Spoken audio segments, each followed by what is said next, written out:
राबिका हुआ आपका अंसार बर्नी से या आसमा जहांगीर से? हाँ जी, ये बिल्कुल सही है कि जो मुझे बड़ा अफसोस हुआ है कि जो एक सरबजीत सिंह की बहन बनी हुई थी, फेक बहन है या क्या है मुझे ये मालूम नहीं है, इनकी फैमिली बैकग्राउंड क्या है, इसने एक एलिगेशन लगाया अंसार बर्नी के ऊपर जिसका मुझे बहुत बड़ा शॉक हुआ कि वो 25 करोड़ रुपये मांग रहा था। हालांकि अंसार बर्नी को पर्सनली मैं जानता हूँ कि मैंने साहिवाल से एक छोटा सा लेटर लिखा था इसको, सिंध के पते पर, कराची के पते पर।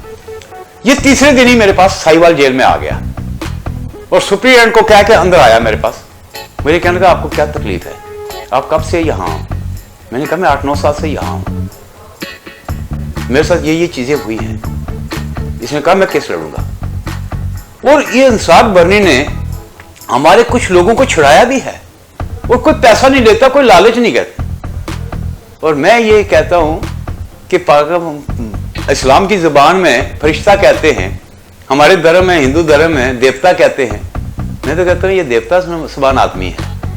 आसमा जहांगीर हुई, देवी है एक, तो उनके ऊपर कोई इल्जाम लगाएगा तो मुझे शक होगा, मुझे दुख होगा।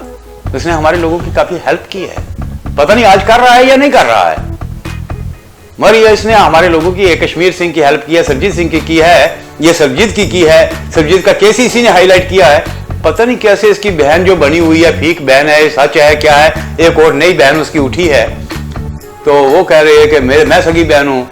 ये पता नहीं मुझे लेडी कौन है कौन नहीं है, मगर ये अंसार बर्नी ने ही इसको मुद्दा बनाया था और उसी के ऊपर उसने इल्जाम लगाया। इसका मुझे दुख भी है। आप जब पाकिस्तान की जेलों में थे तब सरबजीत वहां पर था? नहीं, सरबजीत तो 90 में पकड़ा गया, मैं 88 में वापस आ गया था। मगर जब मुझे पता चला कि सरबजीत सिंह वहां है, मैं तमाम कैदियों को लेटर पोस्ट करता था। वहां से कुलदीप नाम का एक लड़का था, उसने मुझे बताया कि यहाँ सरबजीत सिंह भी सजाए मौत का कैदी है। फिर मैंने इसको भी लेटर लिखने शुरू कर दिए, इसका भी जवाब आया। फिर मैंने जहां जहां पर इसकी आवाज उठ सकती थी वहां आवाज उठाई मैं इसके घर में पिखी पिंड में 3 बार जा चुका हूं। जलंधर में इसकी बेटी के पास मिलने के लिए आ चुका हूं। दलबीर कौर को मुझे मालूम नहीं था कि ये रियल सिस्टर है या नहीं है। इसकी डेथ से पहले मैं इसको उसकी बहन समझकर इसको बताता था कि ऐसे करना है, ऐसे करना है, ऐसे करना है। कभी 1 रुपया इससे मैंने किराया तक नहीं लिया। तो वे बाद में पता चला कि ये तो बड़ी चीटर लेडी है।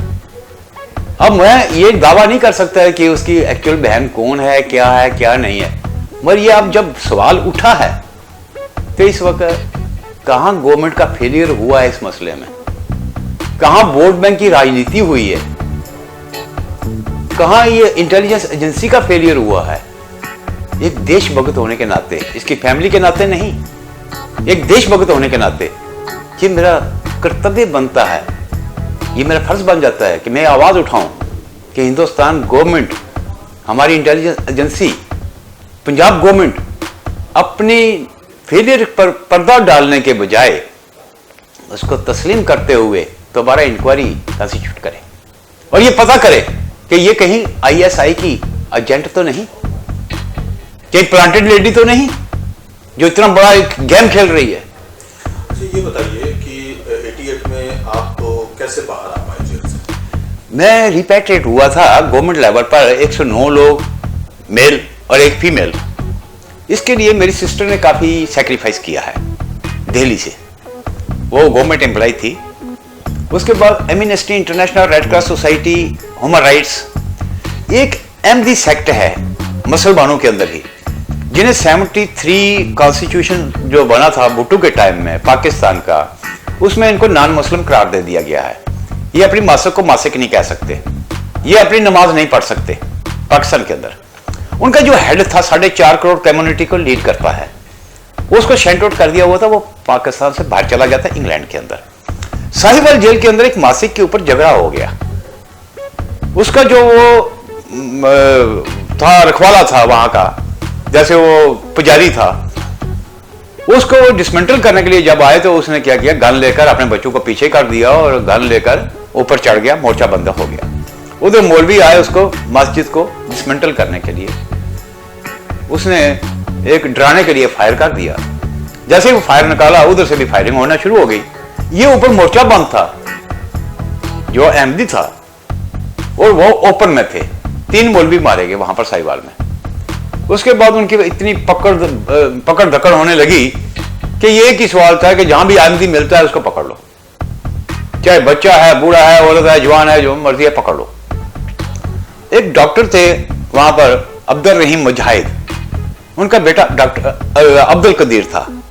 वो वहां पर कॉलेज से छुट्टी हुई तो वापस आ रहा था, तो उसके बाप को पकड़ के डॉक्टर अब्दुल रहीम को पकड़ के लिए जा रहे थे। उन्होंने कहा इसको क्यों पकड़ा है मेरे पापा को? उन्होंने कहा क्यों भाई, हमने पकड़ कर जेल में ले जाना है, नग पूरा करना है। उन्होंने कहा इनके छोड़ दो, मेरे को पकड़ लो। उन्होंने कहा हमने तो गिनती पूरी करनी है, बाप को छोड़ दिया, बेटे को ले गए अंदर। ऐसे उन लोगों को 5-6 का ग्रुप जो था वो मेरे पास आ गया अंदर।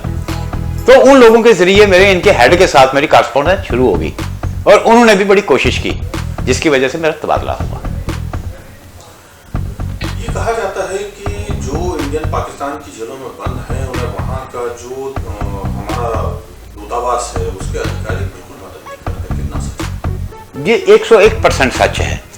ये हमारे अधिकारी जो हैं एम्बेसी के खास करके, ये वहां पर टैक्स पेयर मनी से सिर्फ पे लेने के लिए बैठे हुए हैं, शराब पीने के लिए बैठे हुए हैं, मुर्गे खाने के लिए बैठे हुए हैं। जो लेटर मुझे अभी रिसेंटली आया 2013 में, उन लोगों ने जो दर्द बयान किया है और खास करके वो मीडिया के नाम ही लिखा गया है। आप इसको लेकर पूरा अपनी बुक में या कहीं भी अपने मीडिया में दे दो तो उसका एक एक वर्ड देखो, कितनी दर्द भरी दास्तान उन्होंने कही है। वो तो उनके जख्मों के ऊपर नमक छिड़कने के लिए वहां पर आते हैं और उन कैदियों ने डिमांड की है कि हम 25-25 साल से यहां पड़े हुए हैं, हमारी फैमिलियां उधर तड़प रही हैं, हम इधर तड़प रहे हैं, खजा के पत्तों की तरह हमारी जवानियां जड़ती जा रही हैं। इंडिया गवर्नमेंट सिर्फ हम रिक्वेस्ट करते हैं कि इंडिया गवर्नमेंट पाकिस्तान को अलाउ करे कि यहां पर हमें शूट कर दे और हमारे परिवारों को जो है इंडिया गवर्नमेंट शूट कर दे, ताकि हमारे कष्टों का निवारण हो सके। इससे ज्यादा क्या बोल सकता हूं? क्या वहाँ की जो जेलें हैं उनमें आईएसआई वालों की, आईएसआई जो पाकिस्तान की एजेंसी है, हाँ जी, उनके कुछ ऐसे एनजीओज भी जा पहुंचते हैं जो भारतीय कैदी हैं, खासतौर से हिंदू कैदी हैं, उन्हें कल्टीवेट करके और डबल क्रॉस एजेंट बनाने की या इस तरह का काम करके या उन्हें पहला फसला करके और वापस हिंदुस्तान भेजते हैं? बिल्कुल ऐसा पहले भी हुआ है और आज भी हुआ है। पहले जो हमारे देशभक्त लोग थे वो इस चीज के लिए तैयार नहीं होते थे, मगर कुछ लोग कमजोर दिल के होते हैं, वो उसमें मैं अभी नाम तो शायद ना दे पाऊं, मगर मेरे पास उसके फोटोग्राफ दूसरा तीसरा सारा रिकॉर्ड आ चुका है। मैं उसको थोड़ा सा फिल्टर करने की कोशिश कर रहा हूं। हालांकि मैंने आरटीआई भी लगाई है उसी के नाम से, तो उसका जवाब मुझे अभी आना बाकी है। वो पाकिस्तान के एजेंसी जो हैं, आईएसआई खास करके, वो उनको कहते हैं कि इंडिया गवर्नमेंट तो आपसे छुड़ाने से रही, हम आपको पैसा भी देंगे आगे, वैसे तो मरे हुए आप, तो आप हमारा काम क्यों नहीं करते हो? मगर वो भी बेवकूफ नहीं है। वो कहते हैं तब हम आपको छोड़ेंगे, अपने किसी रिलेटिव को यहां बुला लो, जब तक आपका रिलेटिव यहां हमारे पास सेफ हाउस में रहेगा जब तक आप अपना हमारा काम करते रहोगे। जैसे हमें यकीन विश्वास हो जाएगा हम आपको छोड़ देंगे, आपके रिलेटिव को छोड़ देंगे यहां से। कुछ एक आध लोग वो उसमें ट्रैप हो जाते हैं, अदरवाइज ज्यादा नहीं। और कुछ मुसलमानों के लिए मैंने सुना है कि कोई डबल क्रॉस करके आ जाते हैं। ऐसे किस्से हैं, कोई शक वाली बात नहीं है। बस कितने लोगों के बारे में आपके पास इंफॉर्मेशन है जो पाकिस्तान की जेलों में सड़ रहे हैं? मेरे पास इस वक्त जो इंफॉर्मेशन है, गवर्नमेंट को मैंने ये आरटीआई लगाई है, उसमें तो इन्होंने मुझे राइट इंफॉर्मेशन नहीं दी है। इन्होंने कहा है कि आप 78 रुपीज डिपॉजिट करा दो, हम आपको 39 पेज का जो है, जो पाकिस्तान की फॉरेन मिनिस्ट्री ने हमें दी है लिस्ट, वो प्रोवाइड करते हैं। मगर आज 4 महीने से मुझे वो वापस नहीं मिली है अभी तक। मैंने पैसे भी डिपॉजिट करा दिए, हर चीज़ कर दी।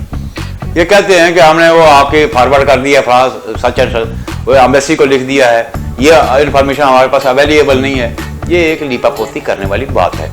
मगर मेरी नज़र के मुताबिक जो मेरी अपने असेस है, वो लेटर के मुताबिक इस वक्त भी 500-600 लोग जो हैं वो पाकिस्तान की जेलों में, बिन जेलों में सड़ रहे हैं।